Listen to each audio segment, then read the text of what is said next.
Texas, the FBI revealing just a little while ago that the Dayton gunman had a history of what the FBI is now saying, exploring violent ideologies. The Bureau is now taking a central role in the case. We're joined by Congressman Jim Himes. He's a Democrat who serves on the House Intelligence Committee. Congressman, thanks so much for joining us. And let's get right to the specifics. Officials now say the Dayton gunman was obsessed with mass shootings, and the shooting in Gilroy, California last weekend is also now being investigated as another incident of domestic terrorism. Do you believe this is a turning point in how the country thinks about these attacks? Well, that's a good question, Wolf, and I'll answer that question by saying no and yes. And no in as much as, once again, we see an American doing a uniquely American thing, which is ending the lives of lots of other Americans with a firearm. And I want to start with that because it was just enraging to see the president yesterday blame the media and then in his talk to the nation blame the internet. You know, other countries have a fractious media. Other countries have the internet. Other countries have mental illness. No other country makes it a piece of cake for somebody to buy a weapon that should be in the hands largely of law enforcement and the military. And no, sadly, as you know, Wolf, we've had this conversation before.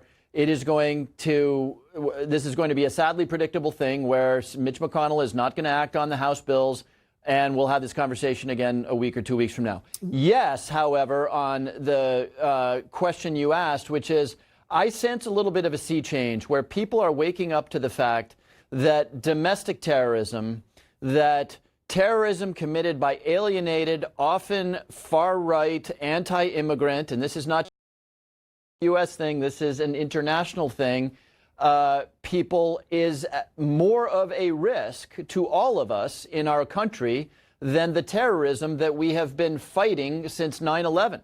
More Americans by far have been killed by extreme nationalist, white nationalist terrorists in this country since 9/11 than have been killed by the kind of Islamic extremism that we have reconfigured our government to fight. And so I do think that in Washington, people are starting to say, hey, this is a very serious problem, and we better start thinking about it systematically. We did see, Congressman, your Republican colleague, Mike Turner, who represents Dayton, by the way, now says he supports what he describes as preventing military-style weapon sales to civilians, magazine limits, and red flag legislation. And another one of your Republican colleagues, Peter King of New York, supports H.R. 8. That's the background check bill that you passed in the House, has just been sitting in the Senate right now. So do you see any real opportunity here for change?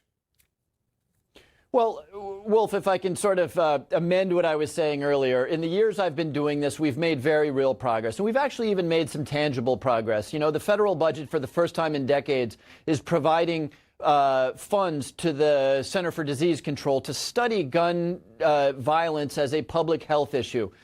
That's pretty small beer up against the massacres that we see almost every day in this country. So, and politically, look, it used to be that the Democratic Party was divided on these issues. That is no longer true. It used to be that nobody in the Republican Party would support something, even if it had 90% support, like universal background check. As you point out, there are a few out there doing it. What's enraging about this is that it is moving so slowly at a time when every day or every other day there is yet another massacre. And Wolf, look, you know, one of the things we need to dispense with right off the top is that, yes, universal background check supported by 90% plus of Americans, red flag laws, and limiting the kinds of military hardware that people have access to, that's not going to fix the whole problem.